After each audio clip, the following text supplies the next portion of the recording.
Talk about sustainable high performance. This talk is about exactly that. It's titled The Art of Getting Shit Done, but we'll get to why it's about sustainable high performance. And already here, it's getting a bit annoying, right? Because you've seen this all over the place. The reality is the title image, look at this. It's a little bit too blue. It's a little bit too fit of a guy. There's a little bit too much sports metaphor. And I think some of you might already be asking, what the burp does this have to do with my job? I'm not a swimmer.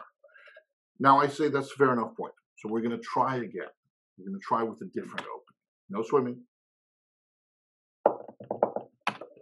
Sustainable high performance. You've seen these as well. No? No. Okay. Third time. Extra academic excellence. And a little bit of diversity thrown in, because we should also remember that. And I am, after all, a middle-aged white dude from a rich country. Sustainable high performance.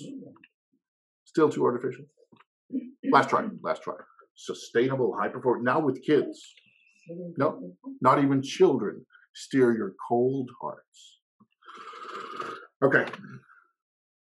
The problem is, it's not that we don't want to talk about this stuff. We do. The problem is it becomes abstract nonsense. It becomes do more, think differently, growth mindset, all things that are true, but are a little bit hard to kind of put into a daily context. Reality, some of you will recognize, looks more like this. High performance.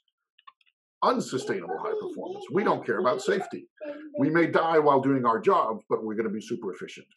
Or like this photo of a lovely entrepreneurial spirit I found out there. And this is pretty effective. This guy has an amazing operation. Not super sustainable. And if anything goes wrong, when you're running at 99% efficiency, you can even see the strings in the bags are coming apart. If just one small thing goes wrong, this goes to hell. This one, most of us have been there. Oh, you find the one guy at a company who does something, or maybe you are that one person who actually gets stuff done, and then people come to you and it becomes unsustainable because they say things like, you're so effective, here's more work, stress is only in the mind, have a growth mindset. The reality is, for many of us, the 2020s started like this, or like this, or for the cat lovers out there, like this. And the first thing I want to do before we do anything else is, please, let's drop the ideals. Let's look past that. Let's be a little bit honest about how things actually get done. If you're with me so far, what do we do now? Well, let's talk about the art of getting shit done. With me, Claus Raasted. Part one. What does productivity even look like? Something we rarely ask ourselves, but is super important when you are a productivity expert. You need to answer, what does it actually look like? I usually say there are three things, three kind of classic ways of being productive or showing productivity. So I'm going to illustrate that with three images. One is of my daughter Saga and of our robot lawnmower. We have a robot lawnmower. It's pretty cool. It's called Sturmtiger, named for a World War II tank.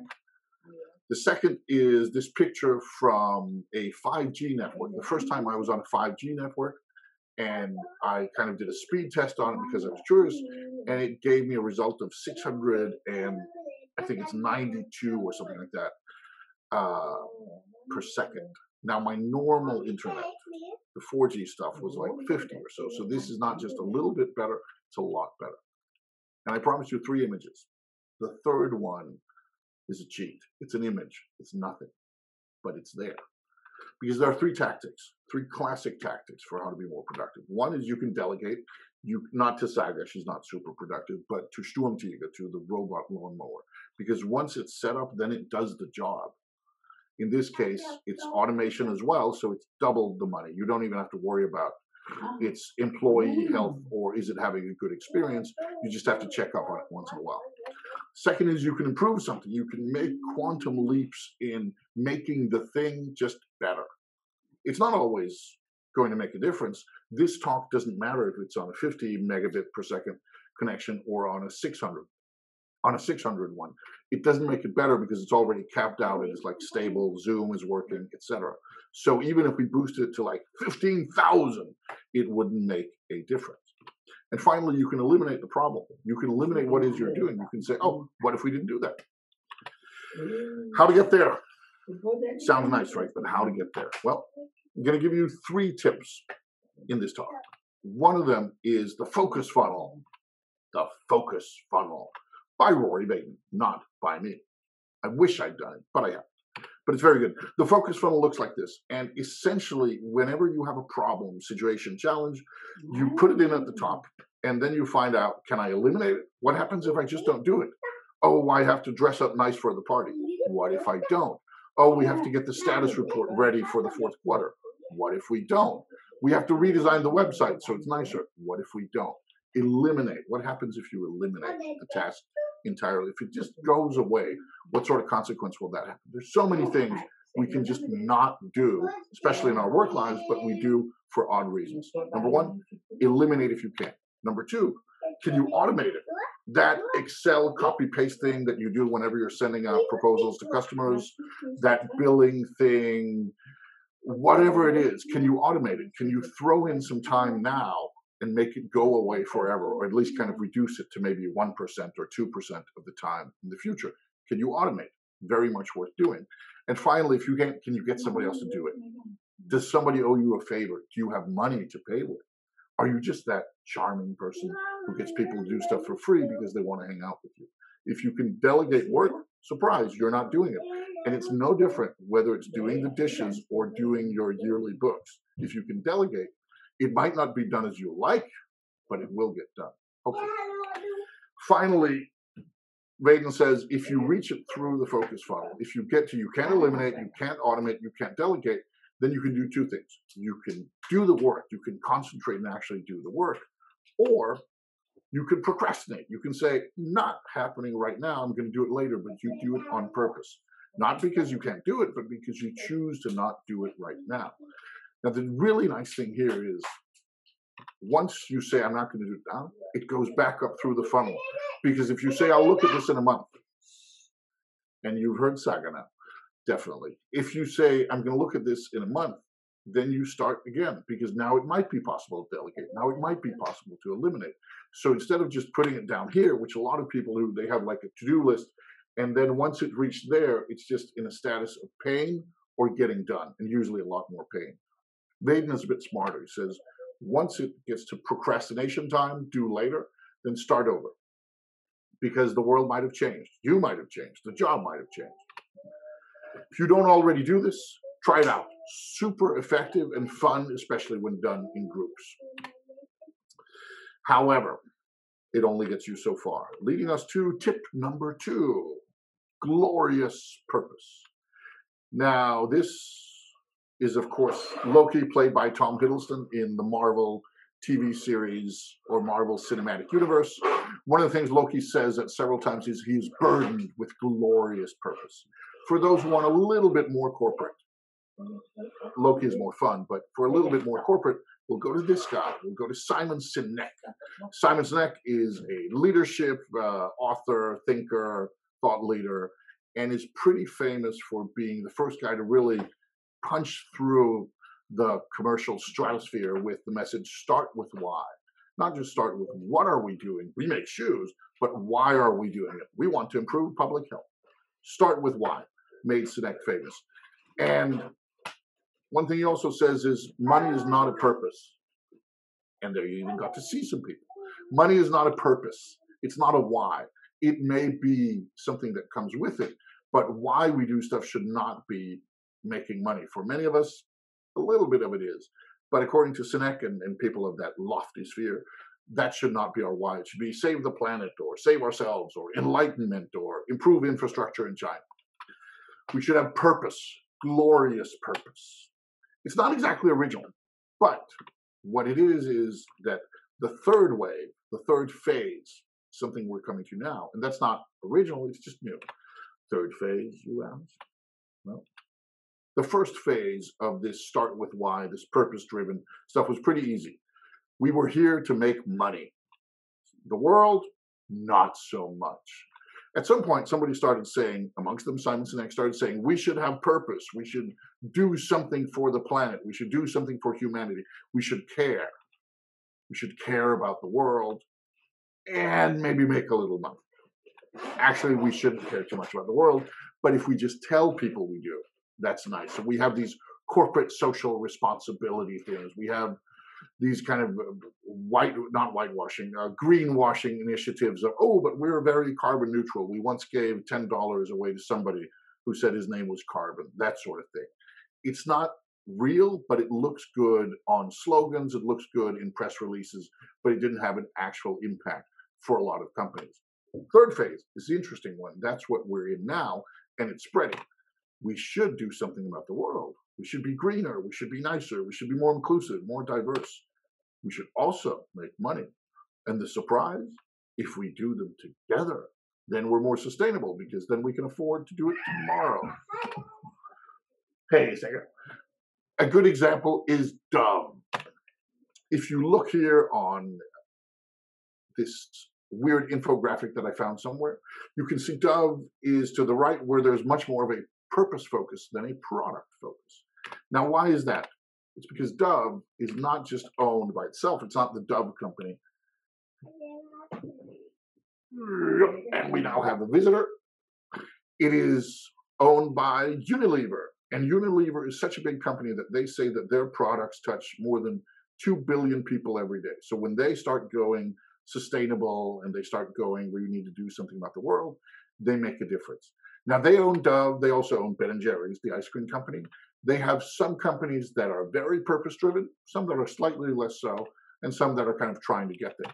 Now, according to their own website, 69% is an interesting number because it says, and I will now look at my screen to read it aloud, it says, our sustainable living brands grew 69% faster than the rest of our business in 2018.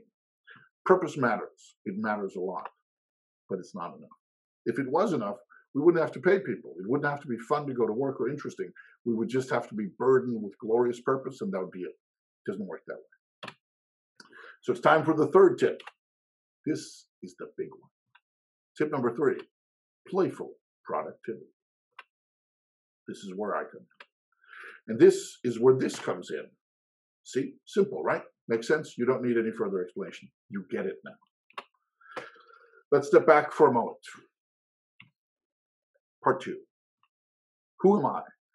Now, Elena made a little bit of an introduction, so I'm going to skip through this. I'm Klaus.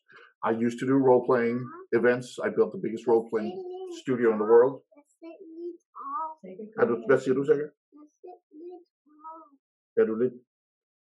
We're right now having a moment here.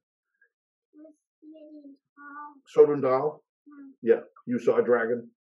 Yes, it was a dragon. I used to do role-playing events. I built the biggest live-action role-play studio in the world. And sometimes it looked like this, weird stuff. Sometimes it looked like this. Sometimes it looked like this. And the craziest thing we did was drive 4,000 kilometers along Route 66 in the US with a fake rock band playing real gigs along the way. Did that a couple of years ago.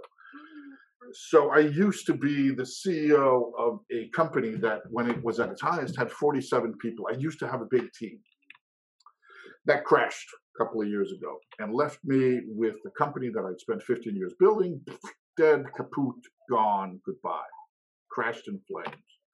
It also left me with a little bit of debt, actually more than $1 million of personal debt. So my first big tip to you on an economic scale is don't do that. I hope most of you will follow.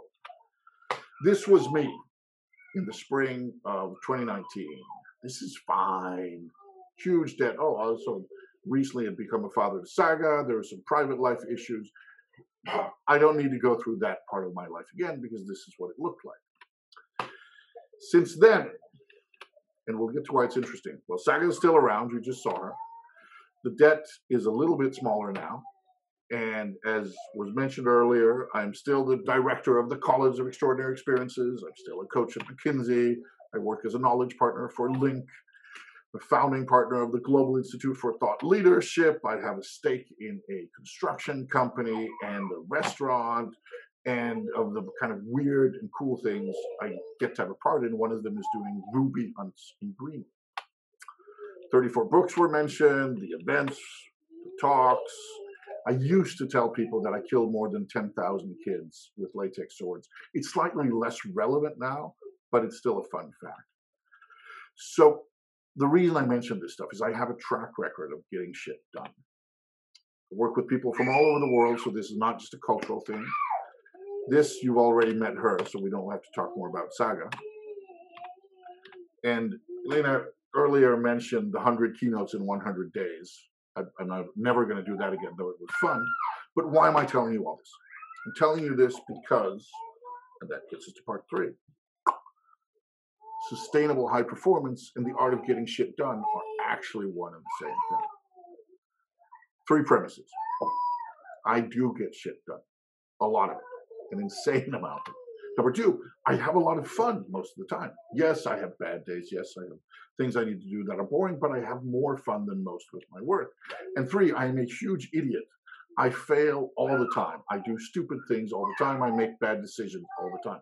And the reason I mention this is that it's very easy to say, oh, you should be smart. You should just be Einstein. Or you should be Lady Gaga, then you'll have a good musical career. Or you should be Usain Bolt, then you'll be good at running. It's easy to say be an exceptional human being. Part of my secret is that I am copyable. You can copy what I do if you want to. I'm not saying you want to, but I'm saying you can. Where it's pretty hard to copy being Usain Bolt or Einstein. That leads us to the method. What is the method? This is where this comes in, the approach. First off, I looked at, should it be something we could do together or should it be something I could do alone? Because it's easier saying we will do this as a group, but you're not always in a position to decide what the group does. So I said I should look at something what I can do, no matter the situation. I identified 28 behaviors, mindsets, actions, whatever, that set me apart from a lot of other people. Some of them others do, some of them they don't. But I identified 28 kind of interventions or things you could do, subdivided them into 7 categories to make them easier to remember, because nobody can remember 28 bullet points. And then I set it so that everything is standalone. If you do one of these things, it's going to help. If you do more of them, it's going to help even more. And then, of course, to make it easier to remember, I thought, should it be rainbows, should it be colors, should be elements? What are we doing here? Nobody's going to remember the 28 or the 7, but animals, that's good. So there are the shark powers of action, the elephant powers of assistance, the monkey powers of experimentation, etc. And finally, the dragon powers, the stuff that didn't fit anywhere else, of becoming a legend at productivity. This, in an overview, looks like this. You're welcome to look at that screen for a moment. And I now know our time. Today I'm going to give you a tiny glimpse of this, not the whole thing. That would take a little bit too much time. That leads us to part 4. Owl powers. I'll give you one of the owl powers, and hopefully you'll find it useful. If not, then you can say I'm smarter than the productivity guy, and that's worth something as well. Owl power number 3, be humble. Accept you're not that important. Why am I saying you're not important? Of course you're important. Because of this, I don't know how many of you recognize this, but this is an advertising for new Coke, Coca-Cola's big gamble back in 1985. We still talk about it.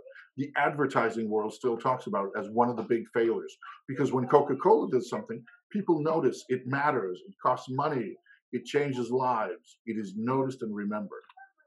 On a more personal level, this guy, there was a headline that said, and this is a headline that's pretty damn old by now, it says Cristiano Ronaldo fails to win Euro 2004 for Portugal. It doesn't say Portugal didn't win. It says this one player failed to win the tournament for his country. Pretty big kind of, shall we call it, responsibility to put on one man's shoulders. By the way, he also played in the 2020 Euros not too long ago. So he's still active. This is 16 years ago. This was when he was like in his early 20s or late teens. And this was the headline. Where did I find this headline? On Cristiano Ronaldo Daily, because this is a football player so famous, so influential, and so good that there are people dedicated to just coming out with news about him on a daily basis. You are probably not Cristiano Ronaldo. You can get away with more stuff. Use that. The last example I'm going to give you, this is a Ferrari. It's an ugly Ferrari, right? If Ferrari came out with that, it'd be a scandal. Luckily, it's a copycat Ferrari. It's not the real thing. When Ferrari does something, the world notices. Me and you, for most of us, the world doesn't notice. If I come out with a bad book, yes, some people will care. It's not going to ruin nations or change that big things. You should take advantage of the fact that nobody knows, nobody cares. Yes, there are people who care. Yes, your loved ones cares. Yes, your immediate partners or your immediate kind of business associates care. But on the big scale, nobody cares. When playing, when you're sitting down playing Monopoly or when you're playing around with your kids, nobody cares. If you go to somebody and said, oh, Jeff, I was playing Monopoly and I invested in the yellow ones. Jeff's like, I don't even know the rules of Monopoly. I don't care. Which means you are free. You're free to experiment. If you get it into your thick skull, that was a little bit harsh. If you get it into your gently sloped and very kind skull, that most of the time when you do stuff, nobody will care. You will feel a lot more free to experiment, to try out things, to fail, to succeed. When we play, few people care about what we do, and that means we're free to experiment. If we can take that spirit into more of our daily lives, then we will have less problems. Whether we go to the beach in a bikini, or we send out a proposal to a new sort of customer, or we do a talk where we're not as well prepared as we would like to be. Yes, somebody cares, but not that many. Use it, be humble. From somewhere else in the system, the cat powers of communication. Speak kindly, kill normative language. What do I mean by that? Well, this comic from brilliant comic author Dilbert is, Ted, I want your honest feedback on how I'm doing as a boss. Ted says it feels like a trap. The boss says, not at all. I love constructive criticism. I think you're almost perfect. And of course, there's rage. Almost, this is not a place to give criticism. Imagine suggesting improvements to somebody who's like this. They're not going to receive it that well. It doesn't look like that most of the time, though. Most of the time it looks like this. Ooh, you should do it properly. You should be professional. You should think it through. Yeah, because normally when people suggest ideas, they say, I didn't think this through, so let's do it. Of course they do. They just didn't come to the same conclusions. We're serious here. What does that even mean? Have you heard anything like this? I know that I have. And when language becomes normative, communication has a problem.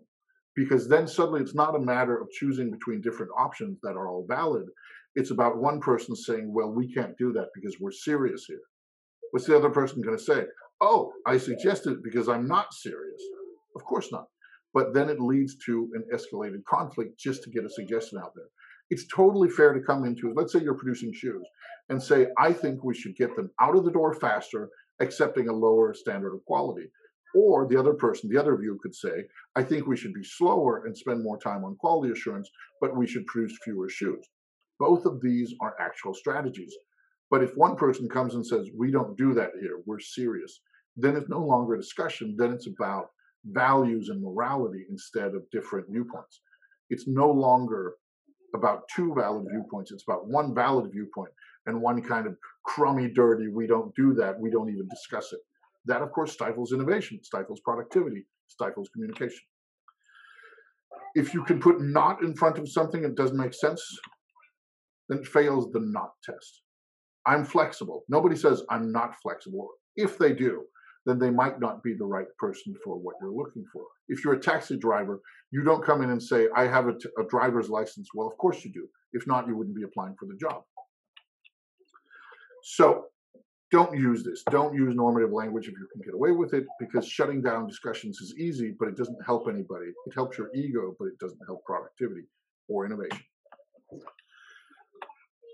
When playing, we don't care. We mess around. We do things. We come up with new ideas, new terms, new tricks. Nobody in the realm of Monopoly will say, oh, I'm going to invest in the railroads. Well, we don't do that around here. We are professional. Like, it's a game, dude. Oh, okay, then you can do it. Do that. Take that with you. Because when nothing is at stake, or when nothing is at stake, we experiment. And that's what leads to us doing things differently and better. So speak kindly. Kill normative language. Now, part five. Part five is delightfully short. It's also the last one. That's 2 out of 28. I'd love to share more. Of course I would. But not for today, because we're out of time. And that leads us to, it is now 11:10 and the final slide. And Saga's screaming like the monkey in the background, but such is life. The final slide. We need a sports picture. We started with a sports picture. We need a sports picture. This is me setting up for watching the Euro 2020s where Cristiano Ronaldo, once again, did not win. But at least Saga and I had a good time watching some of the games from the pool. Thank you.